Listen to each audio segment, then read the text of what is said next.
A nossa mensagem hoje, ela vai dar continuidade à nossa série de 1 Coríntios. A nossa mensagem tem como título, Faça tudo para a glória de Deus. Faça tudo para a glória de Deus. Esse termo, façam tudo para a glória de Deus, tem sido um dos textos mais deturpados da nossa geração. Pois essa frase, façam tudo para a glória de Deus, tem sido utilizado para justificar o envolvimento pecaminoso das pessoas com a cultura. Muitas vezes a cultura, e é fato, pois a cultura é produto do coração do homem, ela está cheia de idolatrias, cheia de sujeira, cheio de costumes pecaminosos. E as pessoas, para querer se envolver com esse mundo, elas então dizem, não, eu estou fazendo isso para a glória de Deus. E essa tem sido uma desculpa padrão. Mas eu quero hoje mostrar para vocês, por meio do contexto desse texto, como de fato se aplica esse texto. Quer comais, quer bebais ou façais qualquer outra coisa, fazei tudo para a glória de Deus. De que maneira esse texto ele deve ser compreendido em seu contexto? De que forma, de fato, ele precisa ser aplicado? Para a gente poder compreender, então abram suas Bíblias lá em 1 Coríntios capítulo 10, que é quando a gente vai trabalhar então o nosso texto hoje. 1 Coríntios capítulo 10. Vamos relembrar o contexto para que a gente possa chegar no texto de hoje. Nós vimos na mensagem anterior que todo o povo de Deus, nas eras da existência desse povo, desde Gênesis até o fim, esse povo ele tem uma comunhão entre si, e essa comunhão ela é manifestada nas obras que Deus realiza no tempo. E nós, como povo de Deus, temos uma comunhão naquilo que os israelitas passaram, na libertação e na provisão do Egito. No entanto, esse povo que estava lá no Egito, eles cobiçaram as coisas más, cometeram atos de idolatria e se tornaram alvos do juízo divino. E por isso muitos deles foram destruídos no deserto, mesmo tendo sido libertados da escravidão do Egito. O apóstolo Paulo nos ensinou que tudo o que foi escrito para o nosso ensino. Serve como advertência, para que nós, como povo de Deus, não venhamos a cometer os mesmos erros, cair no mesmo engano da idolatria, quando nós então cobiçamos as coisas más deste mundo. E então, se nós fizermos a mesma coisa, cobiçarmos aquilo que Deus não quer para nós, nós seremos destruídos pelo juízo divino. Por esse motivo, Deus nos concede como povo dele, que ao sermos tentados pelas coisas más que esse mundo tenta nos oferecer, nós tenhamos o escape. E assim, nós confirmamos, a partir do momento que decidimos e que escapamos, nós confirmamos em nosso coração que nosso único real compromisso é com o Senhor, de amá-lo e de segui-lo. Pois estamos peregrinando em direção à terra prometida. É assim que Paulo ele conclui a sua lógica sobre esse ponto, lá no capítulo 10, no verso 13. Vamos ler. O verso 13, que foi da mensagem da semana anterior, de quando eu trouxe a última mensagem dessa série, diz assim, ó: não sobreveio a vocês nenhuma tentação que não fosse humana, mas Deus é fiel e não permitirá que vocês sejam tentados além do que podem suportar. Pelo contrário, juntamente com a tentação, proverá livramento para que vocês a possam suportar. O que nós aprendemos na mensagem anterior é que nós estamos neste mundo e o nosso coração está sendo constantemente bombardeado por valores, por idolatrias humanas e culturais. Estas tentam nos fazer perder o foco da missão, o foco do chamado. O foco da busca que nós devemos ter de sermos santos para o Senhor, separados para o Senhor.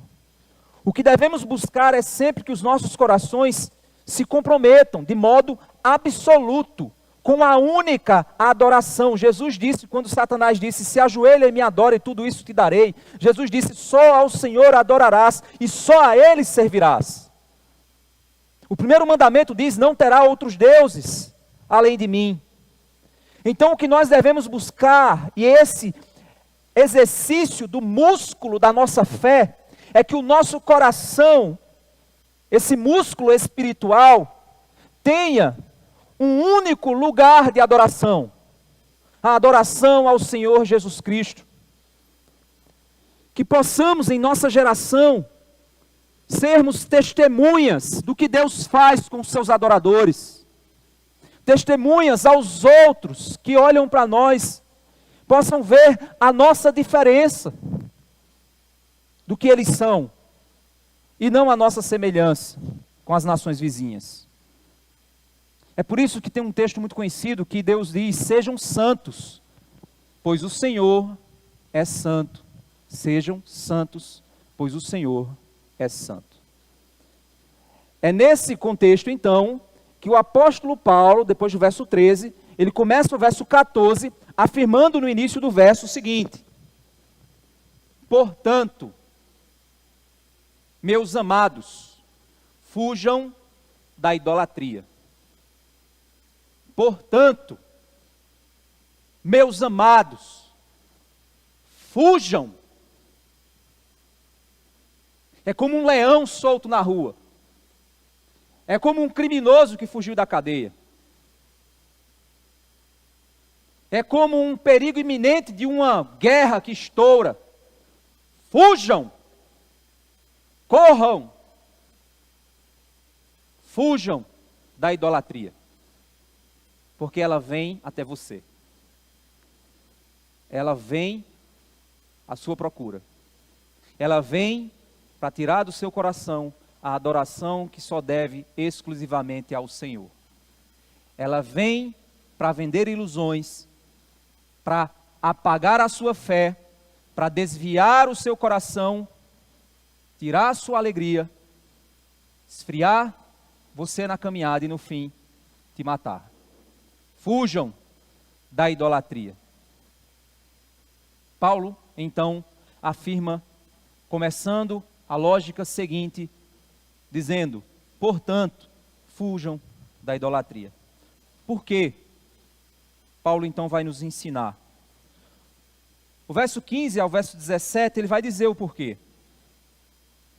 Ele diz assim no verso 15, eu falo como a pessoas sábias. Então a primeira coisa que ele está dizendo é o seguinte, eu não estou falando para todo mundo. Eu não estou expressando um pensamento para o povão. Eu estou falando para gente que entende que é sábio. Gente que tem mentalidade espiritual. Então, se você é alguém que tem um mínimo de sabedoria a respeito das coisas de Deus, ou você quer ser sábio a partir dos propósitos de Deus, então é para você essa palavra. É para você essa mensagem. Portanto, falo como a pessoas sábias. Julguem vocês mesmos o que eu digo. Paulo então está chamando aquele povo a exercer um julgamento a respeito do que ele está dizendo. Reflitam, façam o mecanismo da tua mente funcionar. Exerça a sabedoria e tente agora trazer para a sua vida o princípio que eu estou ensinando. Paulo diz, julguem o que eu estou dizendo. Avaliem, analisem e apliquem o que eu estou dizendo aos seus corações. O verso 16, então, ele diz, não é fato que o cálice da bênção que abençoamos é a comunhão do sangue de Cristo. Aquele cálice, gente, que a gente tem aqui na ceia, né, de modo simbólico, que é o vinho. O cálice que simboliza a comunhão com os sofrimentos de Cristo, o sangue derramado por nós. O cálice que foi bebido da ira divina por causa dos nossos pecados, e que o nosso Senhor Jesus Cristo levou sobre si as nossas falhas, as nossas dores, levou sobre si os nossos pecados, as nossas maldades, o castigo que me traz a paz estava sobre ele. Não é esse cálice que nós abençoamos, que nós participamos, que nos torna aqueles que têm comunhão com o sofrimento de Cristo e por isso somos salvos. O cálice que nós abençoamos não é a comunhão no sangue de Cristo, não estamos todos unidos debaixo desse sangue. Se você é crente, você não está debaixo desse sangue. Se você é salvo, você não foi lavado e remido por esse sangue. Se esse sangue alcançou e te deu vida nova, se você sabe e tem convicção que se você partir desse mundo, você estará com o Senhor para todo sempre, não por causa das tuas obras, mas por causa da cruz, por causa do sangue. Se é esse sangue que nós abençoamos, que nós recebemos, nós somos crentes, é a comunhão do sangue de Cristo. E não é fato que o pão que partimos é a comunhão do corpo de Cristo, o corpo que foi moído por causa do meu pecado. Eu deveria ser castigado e moído, a minha carne deveria ser dilacerada por causa da minha maldade, por causa da minha mentira, por causa da minha inveja, por causa do meu adultério, por causa da minha sujeira, por causa do meu descomprometimento, por causa do meu egoísmo. Não deveria ser o meu corpo moído, espancado, cuspido. Não deveria ser eu, sim, deveria ser eu, deveria ser você. Mas o pão que desceu do céu, o alimento que te deu vida, o pão que foi moído na cruz, não é de fato o pão que nós partimos para a comunhão do corpo de Cristo? Não participamos disso? O verso 17 ele diz: porque nós, embora muitos, somos unicamente um pão, um só corpo, porque todos participamos do único pão. Quando nós celebramos a ceia aqui, nós estamos afirmando uns para os outros, para todos os que quiserem vir assistir, que o sangue foi derramado em aliança para que eu pudesse ser salvo da ira vindoura. O pão foi moído por causa dos meus pecados, e nós juntos celebramos, bebemos e comemos, afirmando: Maranata, vem Senhor Jesus, pois o teu sangue fez aliança comigo, o teu corpo foi moído para que eu possa sair desse mundo mau, para que eu possa estar livre, e um dia, quando o Senhor me chamar, ou se o Senhor voltar antes da minha morte, eu possa me encontrar com o Senhor, eu possa te abraçar e possa dizer obrigado, porque o Senhor me livrou do meu mal, me livrou da minha escravidão. Hoje eu sou livre, não pesa sobre mim nada, Senhor, nada. O meu mal não me sufoca, porque o meu mal o Senhor levou. Os meus pecados não me pesam mais, porque minha alma está livre. Não é isso que nós celebramos todo domingo? E se você esqueceu disso, meu irmão, o domingo para você é um dia qualquer, que você vai para farra, vai de bicicleta passear por aí, chega morto aqui na igreja, vai para o parque de diversão fazer um piquenique e não vem para a igreja, vai para um aniversário, vai para o shopping, é porque você não entendeu o que significa liberdade, você não entendeu o preço do pão, o preço do sangue, você não entendeu. E nós, quando celebramos o corpo, nós celebramos o fato de que somos livres. Nós somos livres. E somos um povo. Um povo. Um único povo. Nós somos participantes desse único pão. Nós somos participantes desse único pão. Isso é a comunhão que nós celebramos. Isso nos torna um só, indivisíveis, unicamente pertencentes ao Senhor, unicamente livres no Senhor. Apesar de sermos muitos, apesar de cada um de nós aqui sermos cheios de falhas, sermos ainda incompletos em algumas coisas, por causa da nossa carne, desse Adão que há em nós, mas somos um, celebramos isso. Pertencemos a um dono, pois esse dono nos comprou da escravidão que nós havíamos vivido. É por isso que Paulo, ele continua no verso 18 dizendo assim: considerem o Israel segundo a carne. Agora pense em Israel como povo. Pense em Israel como nação. Não é verdade que aqueles que se alimentam dos sacrifícios são participantes do altar? Ele está trazendo a lógica de que nós celebramos aqui o pão e o sangue. Ele está trazendo a imagem de que Israel, eles sacrificavam um cordeiro no templo, no tabernáculo.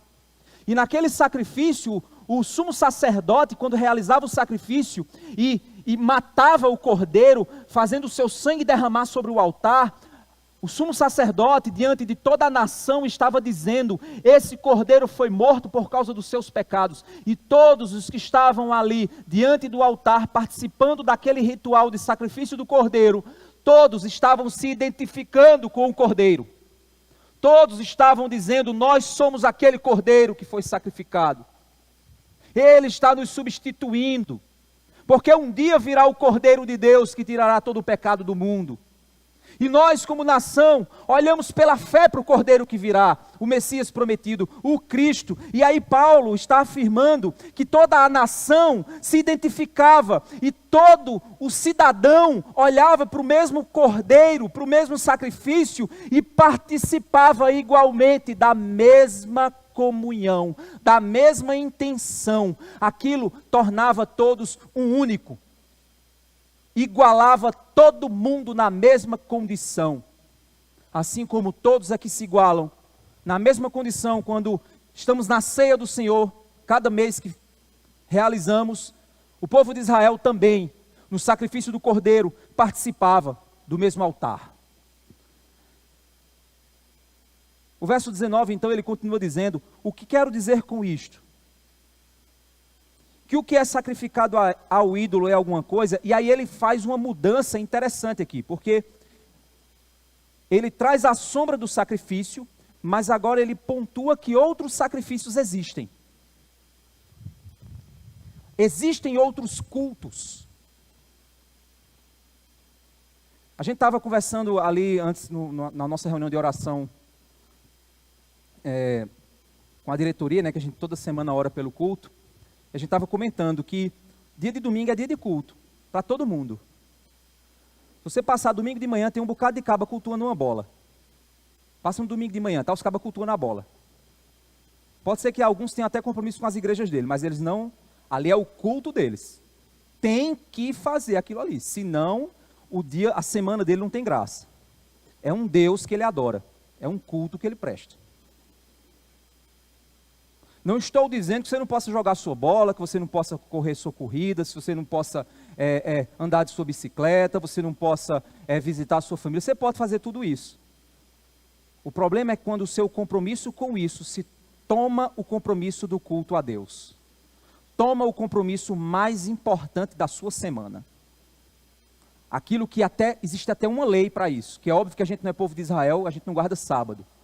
Mas o princípio por trás da lei do sábado é de que o culto a Deus ele é semanal e é necessário para alimento da nossa alma. É necessário, não é opcional, é necessário. E todo mundo cultua. Você passa por aí, tem essa rua aqui tem um bocado de bar. Essa rua aqui na Piramidal. Você passa e está os camaradas lá. É um ritual, é uma mesa cheia de cerveja, um bocado de caba em pé, conversando, uma musiquinha tocando, é uma liturgia, é um culto aquilo ali. Está vendo aí o Rock in Rio? Está lá todo mundo em torno de um altar bem grande, onde tem um ídolo ali cantando, e as músicas cantadas têm uma história, uma liturgia, e tem valores que estão sendo propagados no coração daquelas pessoas, e as pessoas estão cantando esses valores, se alegrando com esses valores. Quando a gente vem para cá, está todo mundo aí sentado, está o pessoal tocando e a gente está cantando valores. Nosso Deus é soberano. A gente está cantando valores.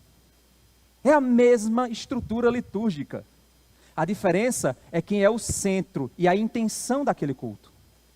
Quem é o centro e a intenção do que está sendo feito ali. Você vai para o aniversário.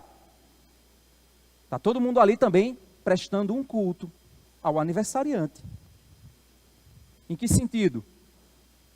Foto em cima de foto, ele é o centro, tem algum momento de oração na maioria dos aniversários? Tem algum momento de gratidão a Deus na maioria dos aniversários? Não, não é um testemunho de gratidão. A maioria dos aniversários é um momento de exaltação e de adoração a uma pessoa. Gente, pelo amor de Deus, eu não sou testemunho de Jeová não estou proibindo você de fazer aniversário não. Faça os seus aniversários, se alegre e seja grato a Deus. O problema é porque tudo que o ser humano faz, ele transforma em um culto. Ele cria uma liturgia e ele exalta alguma coisa que traz significado para ele, que traz sentido para ele. Pode ser no esporte, pode ser numa festa, pode ser qualquer coisa. Paulo então está dizendo o seguinte: o povo de Israel se reunia semanalmente e ocorria ali o sacrifício do cordeiro. O verso 19, ele então puxa essa lógica e diz assim: o que quero dizer com isto? Que o que é sacrificado ao ídolo é alguma coisa, ou seja, o que está sendo oferecido para o ídolo tem algum poder em si mesmo. Aquele cordeirinho, vamos pensar no cordeirinho, aquele cordeirinho, ele tem uma força, aquele cordeiro que era levado nos cultos pagões. Não estou falando do culto de Israel não, porque até mesmo o próprio cordeirozinho lá de Israel era um cordeirozinho, gente. O que ele significava era o que fazia a diferença. Mas aquele animalzinho que era levado no culto pagão, ele tinha alguma força especial? Aqueles cultos que a gente tem aqui no Brasil, que você tem lá a cachaça, a galinha preta, colocado num cantinho assim, aquilo ali tem algum poder? Nenhum, gente. Aquilo é álcool, é galinha e um pote de barro. Não tem energia, não tem uma bactéria espiritual naquilo ali. Isso aqui, tem o que aqui? Não tem nada, gente. Isso é madeira, isso aqui é madeira, isso aqui é vidro. Não tem nada de especial aqui em cima. Não existe poder em coisas, em lugares ou em pessoas. O que Paulo está dizendo é que, não, o que é sacrificado ao ídolo é alguma coisa? Ou que o próprio ídolo tem algum valor? Não, gente. Os ídolos são invenções do coração humano. Eles não possuem poder nenhum. Você pode dar o nome que for, fazer a estátua maior do mundo, mas ele é apenas uma invenção, uma criação do coração. Isso aqui é um púlpito de vidro, isso é vidro. Isso aqui não tem nada de santo aqui, de diferente. Nessas paredes, não, é parede, é construção. Não existe uma força, uma energia nas coisas. Não é esse o problema. Não é isso que Paulo está pontuando aqui. É isso que a gente precisa ter cuidado. Eita, rapaz, tem um litro de cachaça ali com um negócio ali. Ai, meu Deus. Não, cara, é um litro de cachaça, como qualquer outra. A diferença é só porque é um litro de cachaça, acabou. Não tem diferença nenhuma. É isso que Paulo está dizendo, não há forças, não há poderes intrínsecos nessas coisas.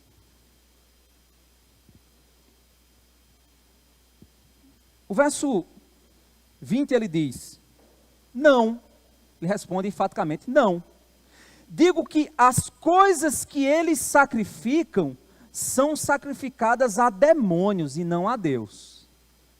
Aí é onde está o problema. Não é a coisa sacrificada, mas é aquilo que foi criado serve a uma entidade, a um demônio. Esse é o ponto. E o pior é que a gente normalmente liga a ideia de demônio a um bicho bem feio, né? Um chifre bem grande assim, aquela coisa lá do Alto da Compadecida. Não, a Bíblia diz que o diabo se disfarça em anjo de luz para enganar, se possível, até o povo de Deus. Então, meu amigo, pode ter certeza que tem demônios por trás de coisas muito bonitas.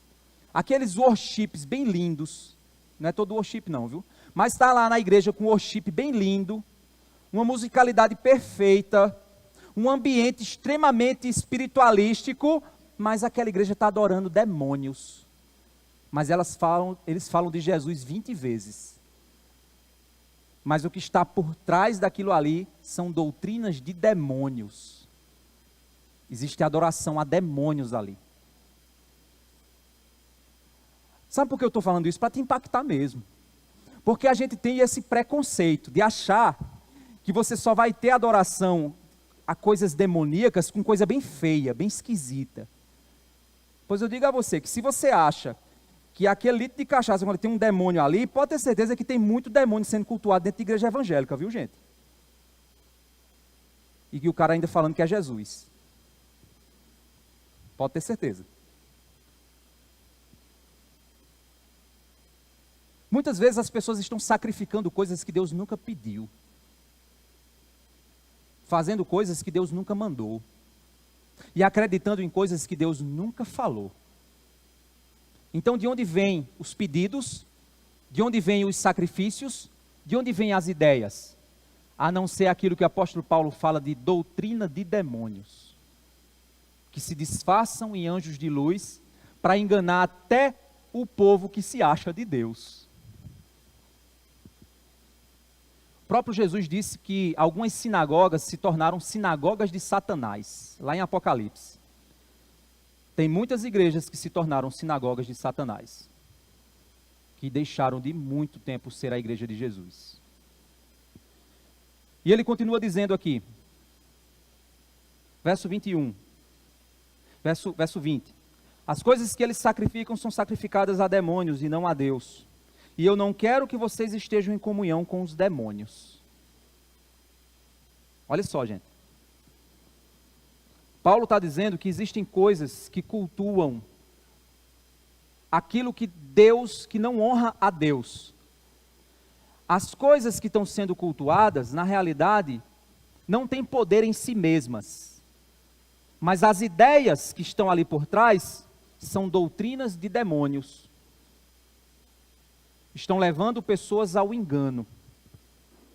E eu sei que você pode, pastor, isso aí é uma intolerância religiosa. Hoje, infelizmente, esse é o pensamento. Mas a Bíblia está acabando de nos ensinar que quando você adora algo que não seja o Senhor Jesus Cristo, você está adorando um demônio.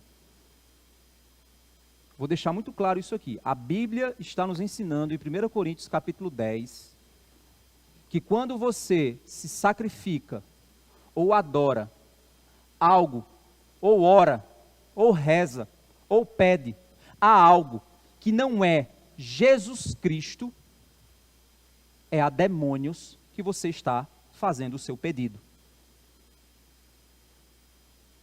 Quem lê, entenda. Essa é a verdade. E o que Paulo está dizendo é que eu não quero que vocês estejam em comunhão com os demônios. Eu não quero que vocês estejam participando daquilo que possui uma intenção demoníaca por trás. Ah, mas está falando de amor. Ah, mas está falando de coisa boa. Aí me lembra aquela propaganda. Vamos falar de coisa boa, vamos falar de TechPix. Vocês lembram dessa propaganda? Falar de TechPix, era uma câmera passada. Vamos falar de TechPix. Gente, você acha que tudo que fala de coisa boa é de Deus, é? Pois você está muito enganado. Porque Jesus, ele disse que ele não veio trazer paz ao mundo, ele veio trazer espada. Você já parou para pensar nisso? Então esse Jesus lá do The Chosen, muito legalzão, não é esse Jesus que está aqui não, viu, galera? O Jesus que está aqui, ele disse, eu vim para colocar pai contra mãe, filho contra pai, sogra contra nora. E o primeiro inimigo do homem serão seus familiares. Espera aí, pastor, vamos falar de coisa boa? Vamos falar de TechPix? Não, vamos falar de Jesus. Porque Jesus, ele nos ensina que sim, vai haver batalhas, vão haver disputas pela verdade. Vai haver sangue pela verdade. A Bíblia não nos manda puxar espada, porque Pedro tentou isso e Jesus disse, não, não é assim que o evangelho vai avançar. O evangelho não vai avançar na espada, não. Vocês não vão avançar cortando a orelha de ninguém, não. Vocês vão avançar pregando o evangelho. Agora as orelhas de vocês vão ser cortadas. E deixe cortar pelo evangelho. Porque é isso que vai acontecer. Então essa coisa paz e amor, nem sempre é evangelho, viu, meu camarada? Nem sempre é evangelho.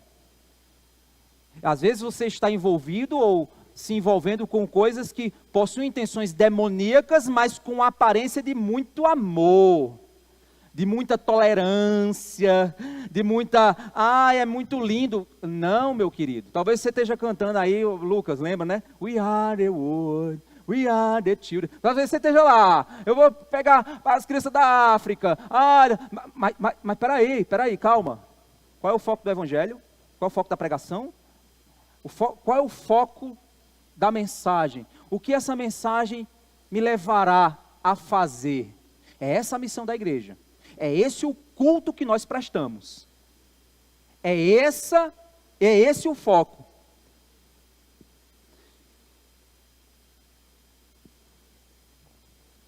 O verso 21 ele vai dizer o seguinte: vocês não podem beber o cálice do Senhor e o cálice dos demônios. Não podem ser participantes da mesa do Senhor e da mesa dos demônios. Ou provocaremos ciúmes no Senhor? Por acaso somos mais fortes do que Ele?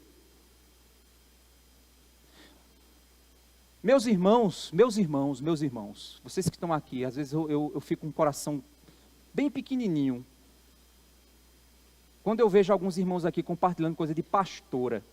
Pastora não tem compromisso com a verdade, gente. Porque se a pastora tivesse compromisso com a verdade, ela não era pastora.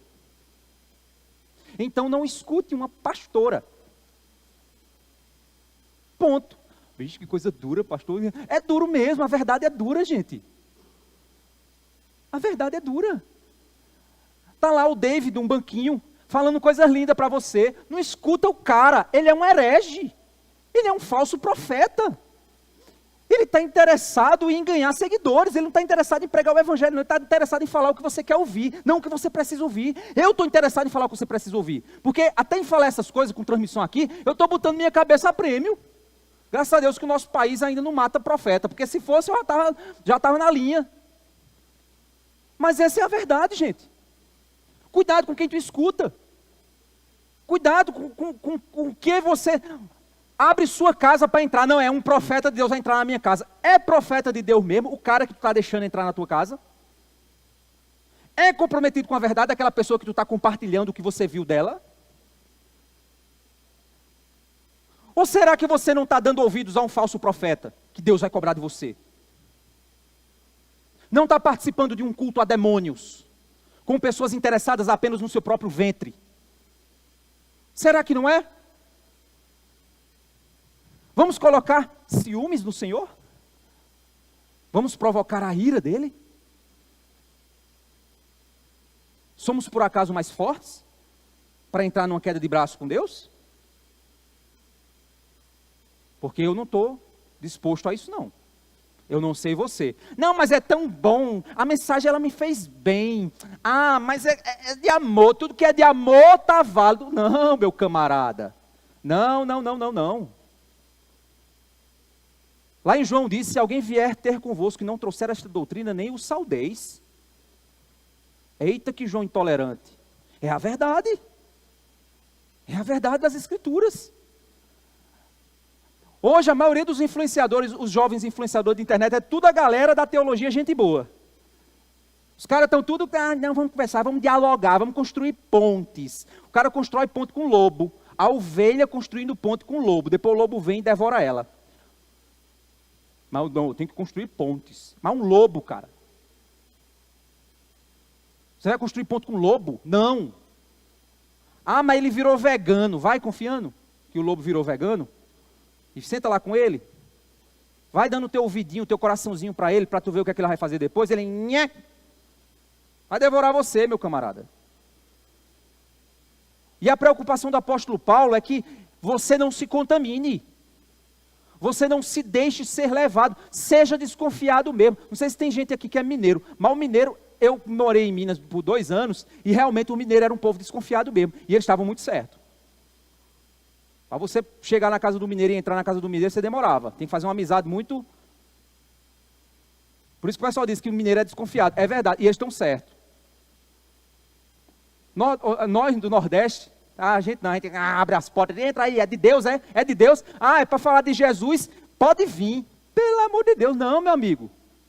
Porque Jesus, Ele mesmo diz que vai chegar naquele dia onde muitos dirão, Senhor, nós profetizamos em Teu nome, nós fizemos milagres em Teu nome, nós fizemos maravilhas. Jesus vai dizer, apartai-vos de mim, vocês que praticam o pecado, eu nunca conheci vocês.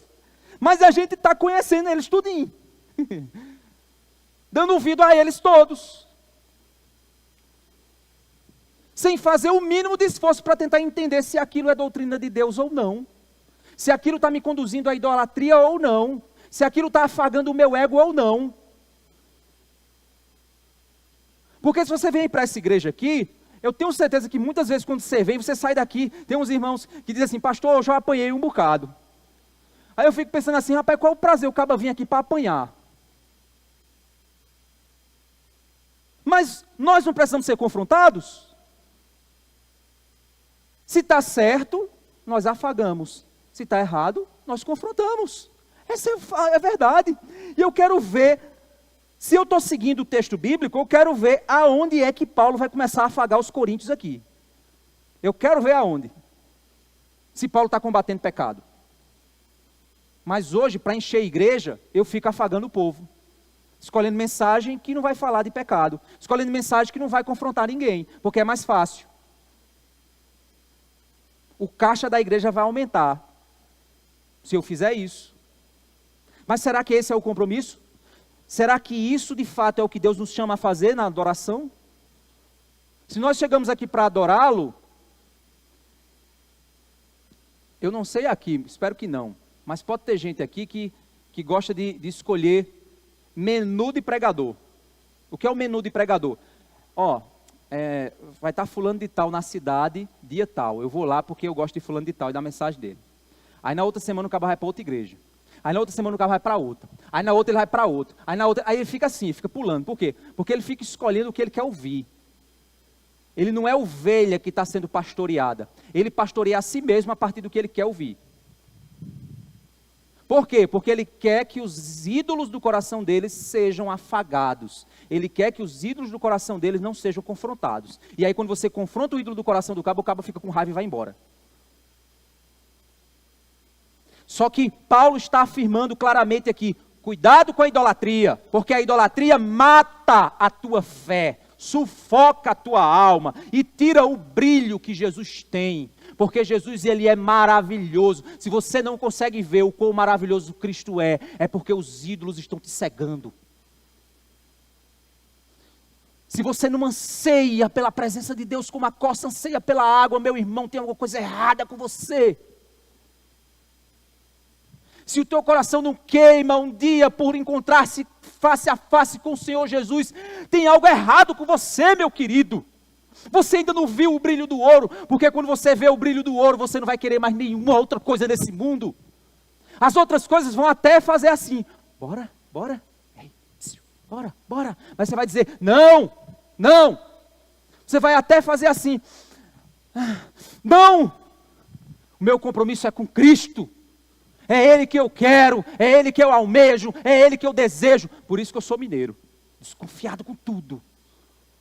Vocês veem que dificilmente eu boto gente aqui no púlpito.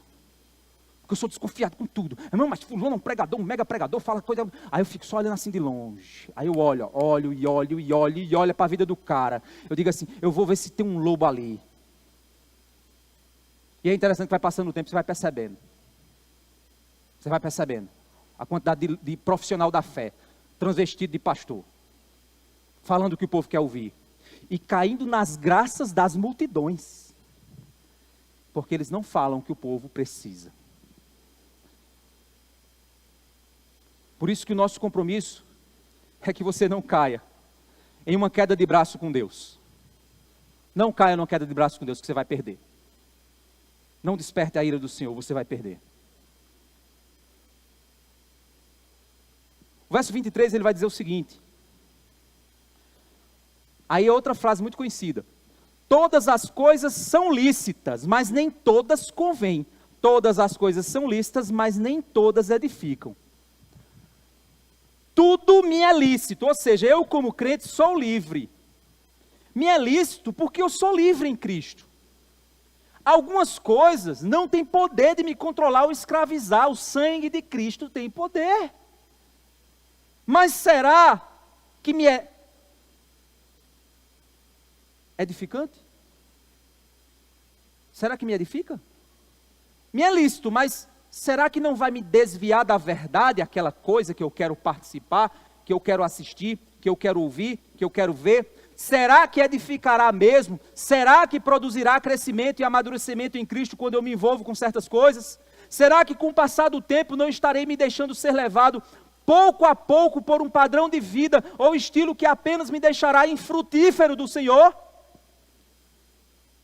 E se minha atitude levantar a ira do Senhor contra mim? Sendo filho de Deus, eu serei disciplinado pelo Senhor. E se ao ficar brincando com o que é sujo ou idólatra, eu acabar me desviando do meu Deus?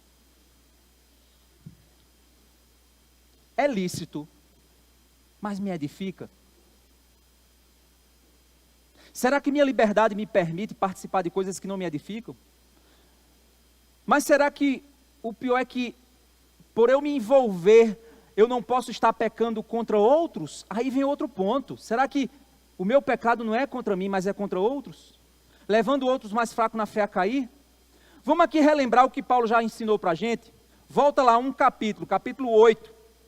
Vamos ler, só o capítulo 8, verso 4 a 13. Olha só o que ele diz. Ele diz assim: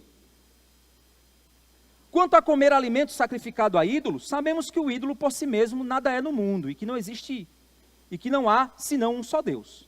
Porque ainda que existam alguns que são chamados de deuses, quer no céu ou sobre a terra, como há muitos deuses e muitos senhores, para nós, porém, há um só Deus, o Pai, de quem são todas as coisas e para quem existimos, e um só Senhor, Jesus Cristo, por meio de quem todas as coisas existem e por meio de quem também nós existimos. Entretanto, nem todos têm esse conhecimento. Alguns, acostumados até agora com o ídolo, ainda comem desses alimentos como se fossem sacrificados a ídolos, e a consciência destes, por ser fraca, vem a contaminar-se. Não é a comida que nos torna agradáveis a Deus, pois nada perderemos se não comermos e nada ganharemos se comermos. Mas tenham cuidado, para que essa liberdade de vocês não venha de algum modo a ser tropeço para os fracos. Porque se alguém enxergar você, que tem conhecimento, sentado na mesa do templo do ídolo, será que a consciência do que é fraco não vai ser induzida a participar das comidas sacrificadas a ídolos? E assim, por causa do conhecimento que você tem, perde-se o irmão fraco pelo qual Cristo morreu. E deste modo, pecando contra os irmãos, ferindo a consciência fraca que eles têm, é contra Cristo que você está pecando. E por isso, se a comida serve de escândalo ao meu irmão, nunca mais comerei carne, para que não venha a escandalizá-lo.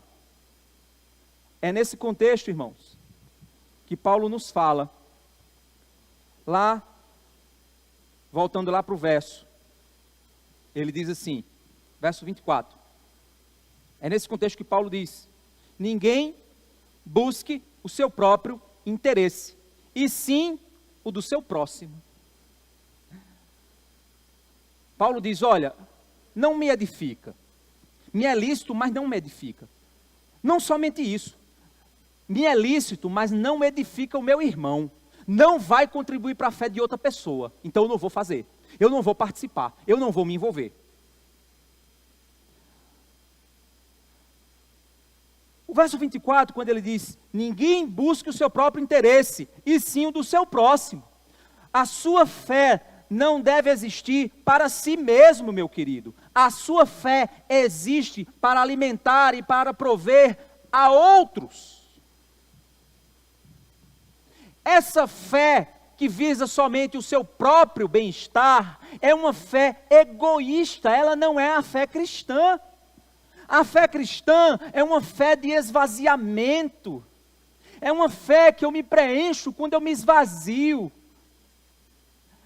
é uma fé que eu me sinto amado quando eu amo, é uma fé que eu me sinto perdoado quando eu perdoo, Eu me sinto líder quando eu sirvo. Eu me sinto o primeiro quando eu sou o último. Eu passo a viver quando eu morro. Essa é a fé cristã. Não é a fé do benefício próprio, é a fé do benefício dos outros. A verdadeira fé cristã não busca seus interesses, mas busca o interesse de outras pessoas. Não busque seu interesse, seu prazer, mas seja instrumento do Senhor para ganhar outros para Jesus. Renuncie ao que for necessário para que outros possam conhecer o mesmo Cristo que você conhece. Uma das minhas maiores tristezas nos dias de hoje, irmãos, é que eu vejo pessoas se convertendo ao Senhor e não vejo mais primeiro amor como a gente via no passado. Hoje as pessoas se convertem e parece que só fez mudar a agenda dela. Ela inseriu mais uma atividade para ela fazer, ir para a igreja. Não existe mais mudança de roupa, de fala, de práticas. Ela apenas começou a frequentar uma igreja. Nós ficamos correndo atrás dessas pessoas para ver se elas vêm para a igreja. A gente fica atrás dessas pessoas para saber se elas sabem que o ouro tem valor. Para ver se a pessoa quer aprender mais de Jesus, e elas não querem. Tem agendas cheias, compromissos e mais compromissos com seus deuses, com seus sonhos, com seus propósitos. E quando a gente vai oferecer para a pessoa vir, passar 2 horas por semana na igreja só para participar do culto, o mínimo, a pessoa não quer vir.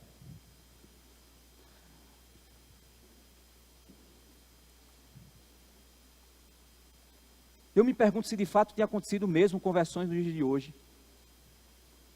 Eu vejo novos convertidos que continuam com práticas e amizades mundanas, como se nada tivesse acontecido com eles. Eu lembro que quando eu me converti, a primeira coisa que aconteceu, meus amigos ficaram com raiva de mim. Porque eu comecei a ficar logo chato. Comecei a deixar de fazer o que eles faziam. Tinha brincadeiras e piadas que eles contavam que eu não participava mais. E aí eles diziam, que é isso, cara, agora tá chato? Que é isso, agora é santo? E eu passava a incomodar. E eu fui perdendo os meus amigos. Hoje não. O povo se converte e continua com as mesmas amizades. Eu fico perguntando, peraí, esse povo não incomoda não? Então eu era um alienígena talvez. O que será que está acontecendo? Aí eu percebo que o culpado no final, sabe quem é o culpado? No final, são os crentes velhos. Os crentes velhos dão um horrível testemunho de envolvimento em idolatrias culturais. Gente que está há 20 anos na fé, fazendo coisa e participando de desmantelo, fazendo os novos convertidos participar igualmente, como se eles pudessem de maneira muito livre, e levando muitos à queda.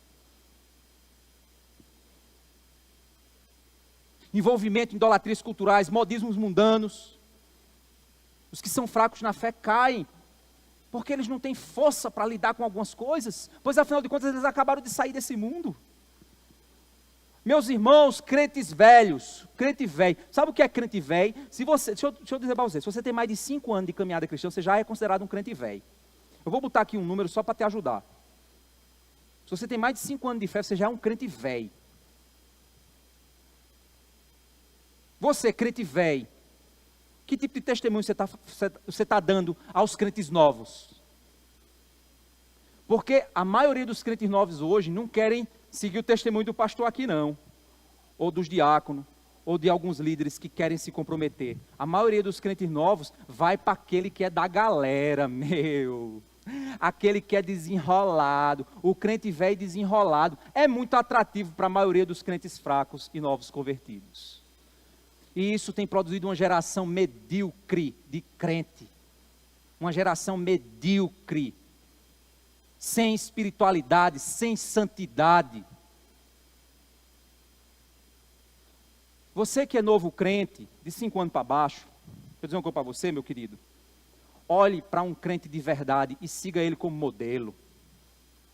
O desmantelado deixa quieto, porque daqui a poucos anos ele vai cair. Anota o que eu estou te dizendo, anota aí embaixo da tua Bíblia aí. Aquele crente desmantelado, que eu fico querendo seguir o exemplo, vai cair. Anota. Daqui a alguns anos você vai me procurar e dizer, pastor, aquilo que tu anotou, que falou para anotar, pois não é? Para os irmãos aí, crente velho, talvez você já deva ter visto muita gente caindo no meio do caminho, ficando para trás. Já deve ter visto muitos. Agora, Os que ficaram para trás, dá uma analisada como era o estilo de vida deles. Era tudo firme, né? Fiel, tava tudo buscando a Deus. Né?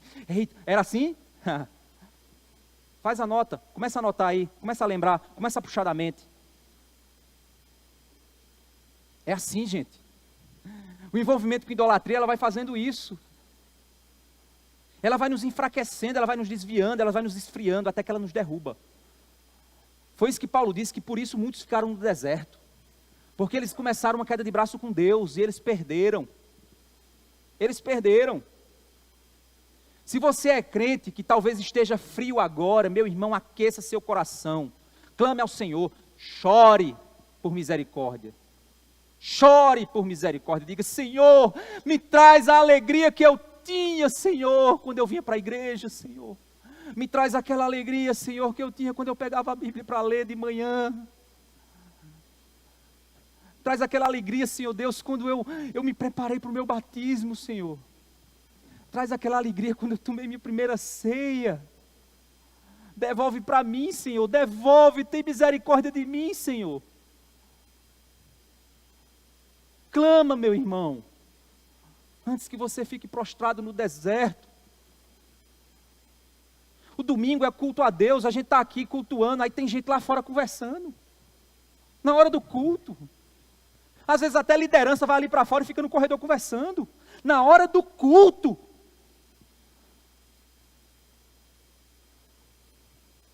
Aviva, Senhor, a tua obra.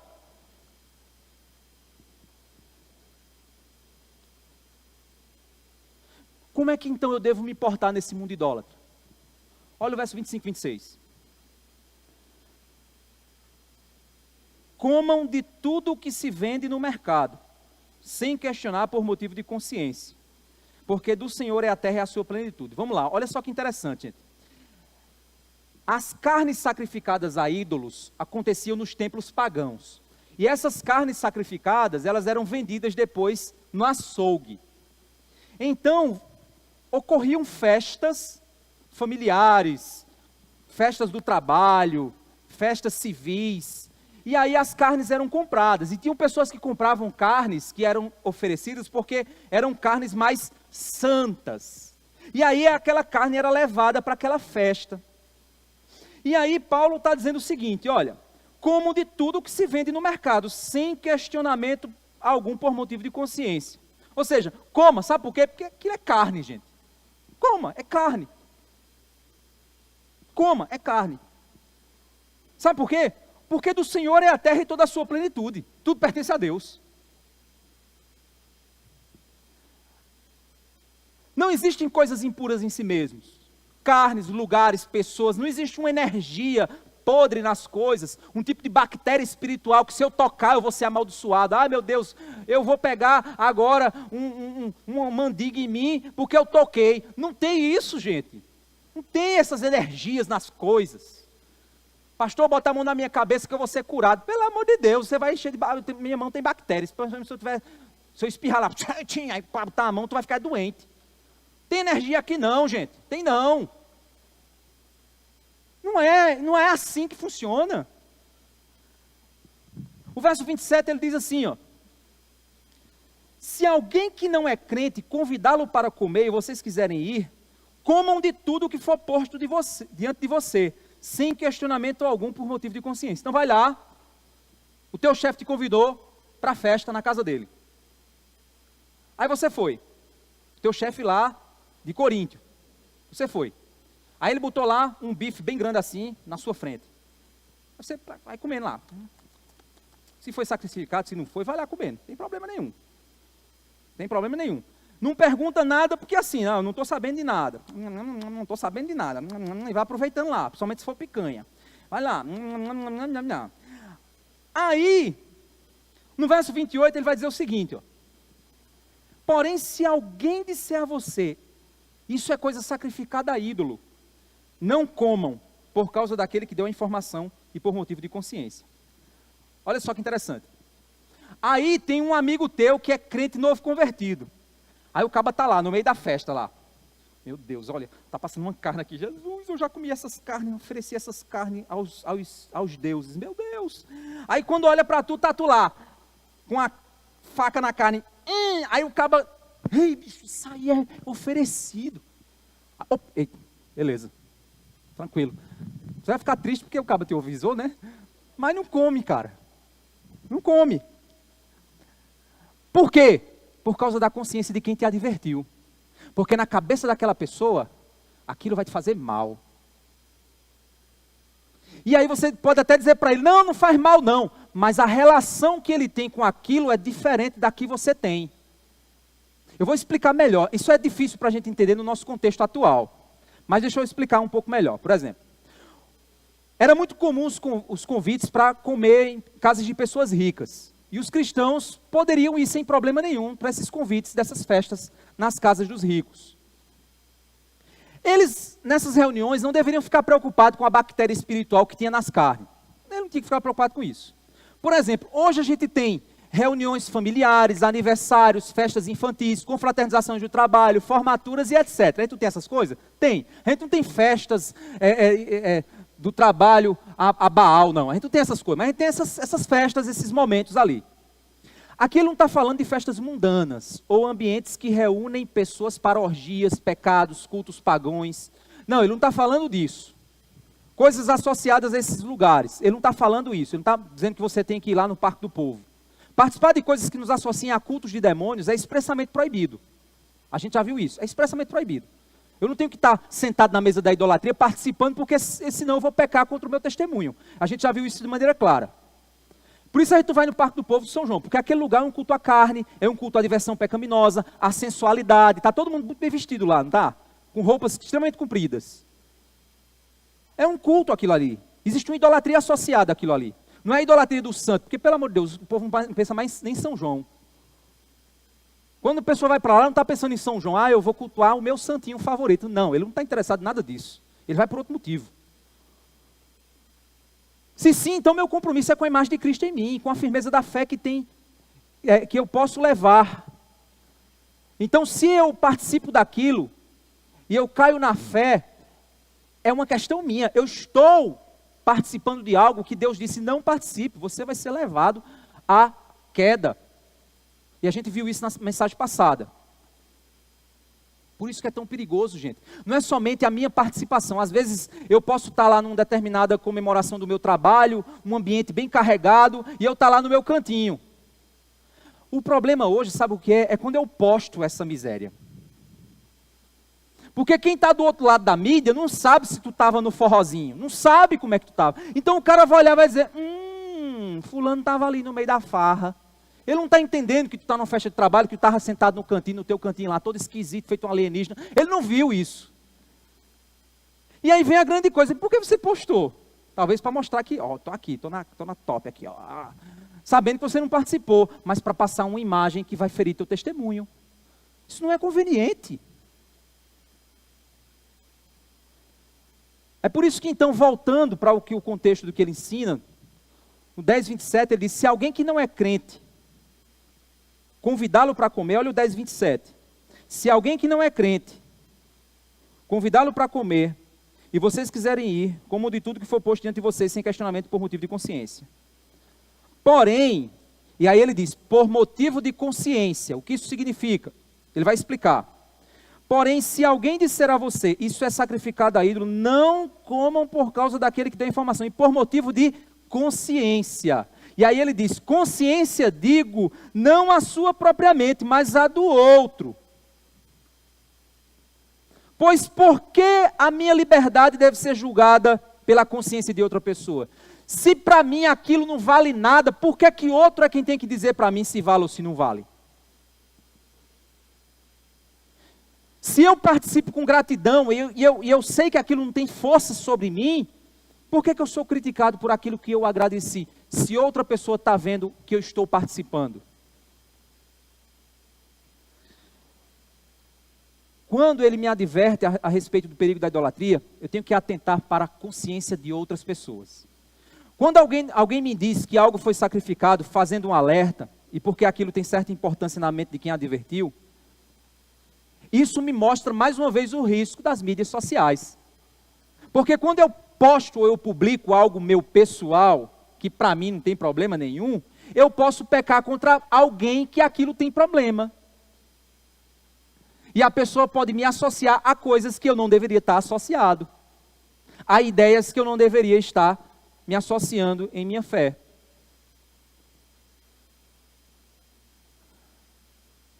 Eu sou livre, meus irmãos, mas a minha liberdade não deveria ser julgada pelo outro, pois cada pessoa tem sua própria maturidade. O problema é que quando o outro me vê fazer algo que ele não tem maturidade para participar, eu acabo levando a cair da fé, pois ele pode tentar fazer a mesma coisa, mas ele não tem maturidade para estar, e pode acabar se enredando pela armadilha do seu coração. Eu vou citar alguns exemplos aqui, gente. Essa mensagem aqui ela vai caminhar um pouquinho mais. Peço a vocês a paciência de vocês, porque isso é um ensino muito importante, principalmente para a nossa fé no mundo de hoje. Por exemplo, deixa eu citar aqui um exemplo para vocês. Como é muito conceitual, então talvez você possa dizer assim, pastor está dizendo tudo isso, mas não estou entendendo patavinas. E aí eu trouxe alguns conceitos para te ajudar. Por exemplo, quando eu e minha família a gente está assistindo um filme, e um casal se beija no filme, em uma cena, um beijo simples, aquele beijo de casal bem apaixonado.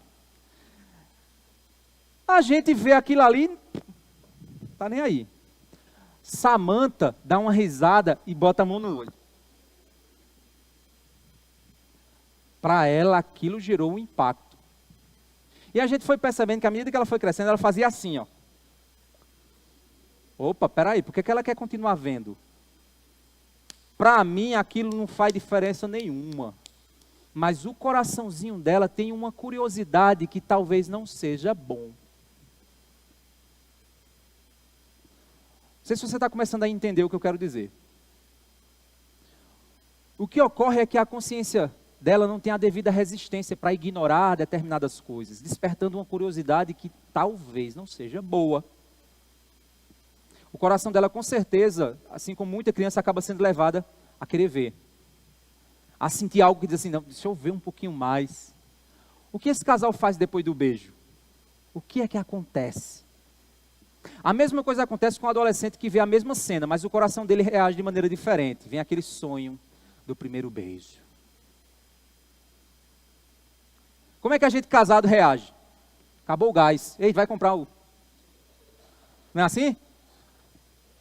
Um outro exemplo é ver sangue, gente.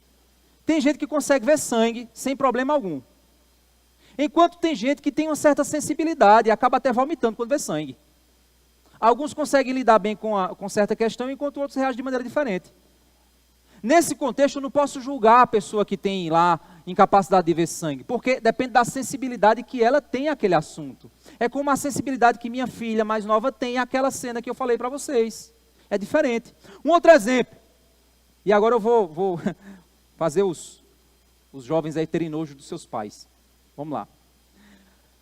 Todo casal casado tem intimidade. Jovens casados, saiba que seu pai e sua mãe, sim. Senão você não estava aqui.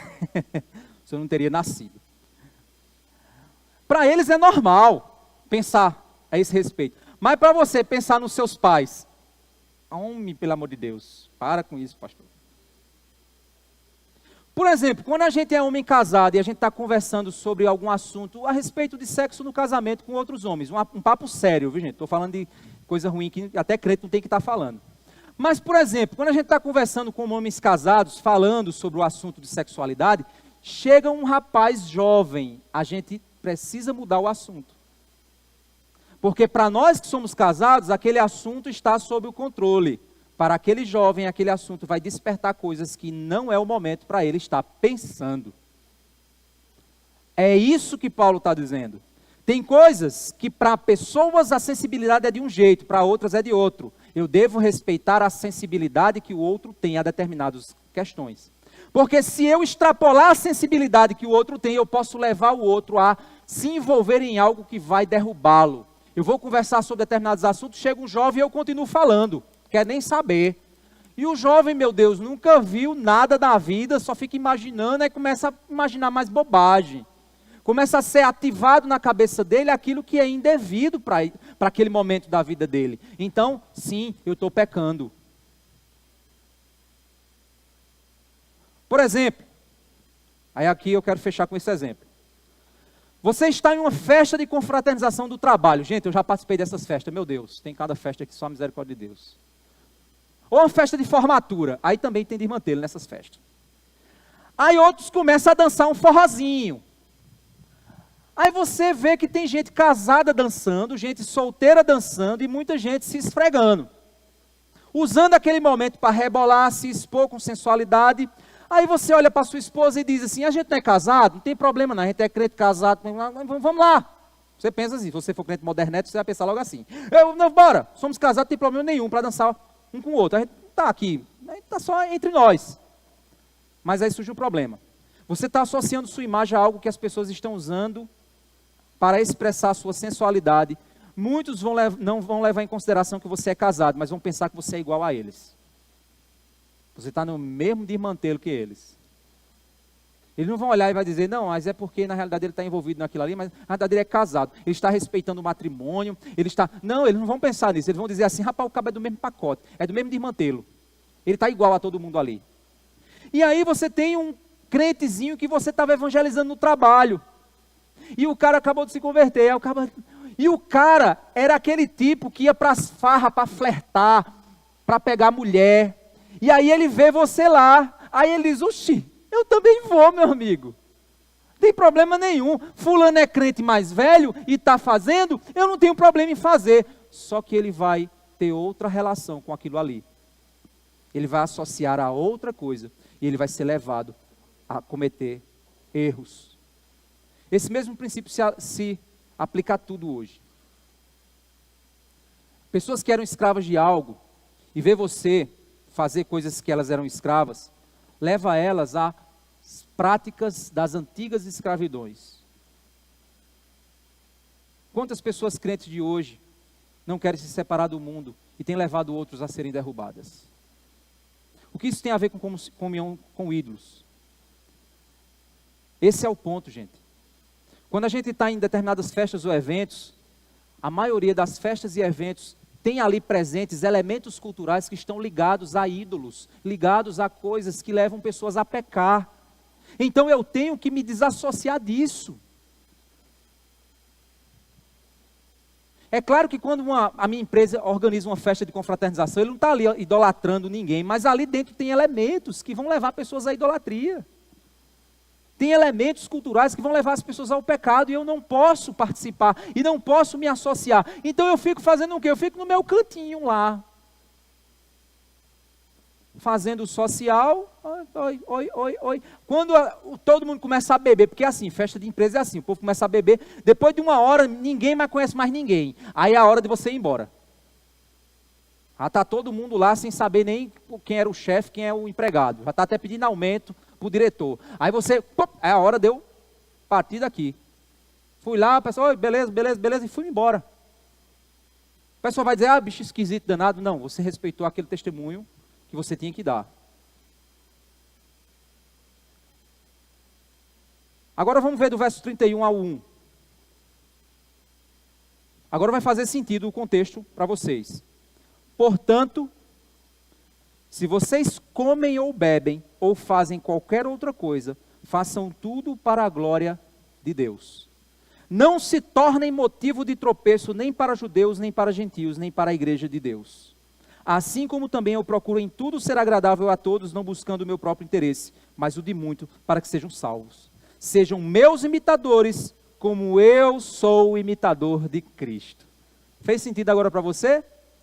Então, meu querido, eu quero fazer uma tatuagemzona aqui, bem grandona no meu braço, vou fazer para a glória de Deus. Vou botar mais João 3,16 escrito aqui. É para a glória de Deus, cara. Não é para a glória de Deus, não. É porque tu quer parecer, tu quer se mostrar. Quer botar o bração lá e fazer, eu sou um crente descolado. Não, você quer se associar às idolatrias da moda dessa geração. Você quer se associar a elas. Aí está usando esse texto como pretexto para fazer isso. Só que esse texto está falando exatamente o contrário, gente. Está dizendo exatamente o contrário, que você não tem que se associar. Se você vai fazer algo, faça para a glória de Deus. E como é que eu faço algo para a glória de Deus? de modo que eu não me associe com aquilo que desonra a Deus, ou que não é santo, ou que vai fazer as pessoas duvidarem da minha fé, ou duvidarem do meu compromisso com Cristo. Se eu for fazer ou participar de algo que vai fazer as pessoas duvidarem do meu amor por Cristo, da minha santidade e do meu compromisso, eu não faço, porque minha vida, quer comendo, quer bebendo, ou fazendo qualquer outra coisa, eu faço para a glória de Deus, não para os ídolos, ou para prestar contas a esse mundo. Eu não tenho nada a dever a esse mundo. Entendeu? O que a gente aprende, irmãos, então, é que Deus nos chama a nos esforçarmos para sermos testemunhas da santidade, da glória do Senhor. O maior desafio é aquilo que Jesus disse: Pai, não peço que os tire do mundo, mas que os livre do mal. Vocês estão no mundo, mas vocês não são dele. Então, se você é crente, você não pertence a esse mundo. É por isso que Paulo diz: saia dele, povo meu. Não se associem, pois o nosso Deus é um Deus zeloso, ciumento. E se você pertence a Ele, não entre numa queda de braços com Deus não, porque você vai perder. É a Ele que você pertence. Então louve a Deus, porque você jamais vai entrar em condenação. Jamais. Porque Ele te comprou. E é dele que você pertence. Então você não vai ser feliz vivendo as idolatrias desse mundo. Jamais. Se você está vazio, está abatido, está chateado, está triste, será que não são idolatrias que estão esvaziando você? Você está procurando a alegria onde não tem? Será que não é? Tenta identificar. E pega esse ídolo lá e taca ele no chão. Para que a alegria no Senhor volte a resplandecer no seu coração. Vamos orar? Ficar de pé?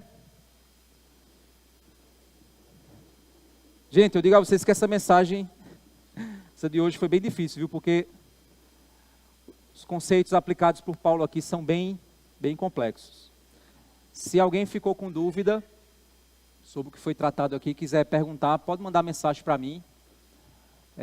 Mas a aplicação do princípio que a gente aprendeu aplica-se a muita coisa, viu, gente? Muita coisa. Roupa que você usa, lugar que você visita.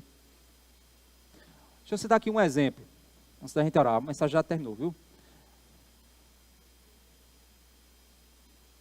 Eu vou falar, mas assim, se você já participou, participa, eu entendo que esse princípio, ele é um princípio que a gente precisa amadurecer na nossa vida cristã.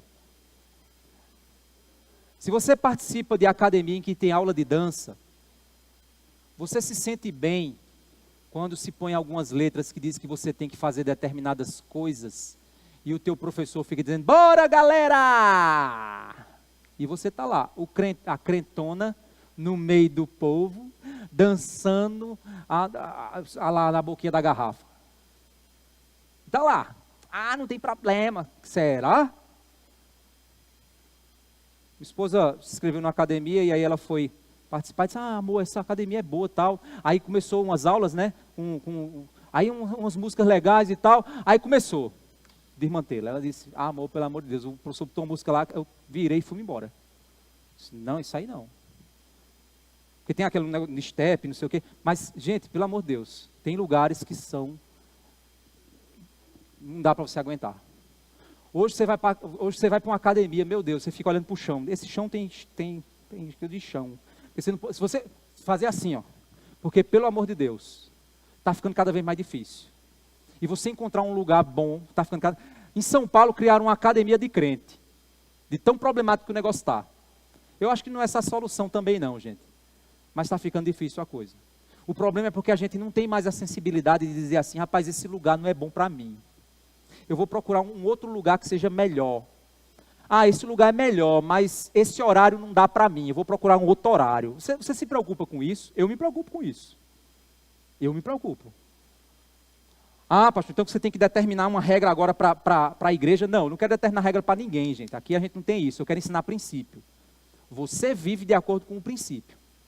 Isso é a fé cristã, é maturidade. Maturidade. Então pense no princípio que a gente aprendeu e aplique a cada coisa que você faz, cada lugar que você vai, cada coisa que você participa.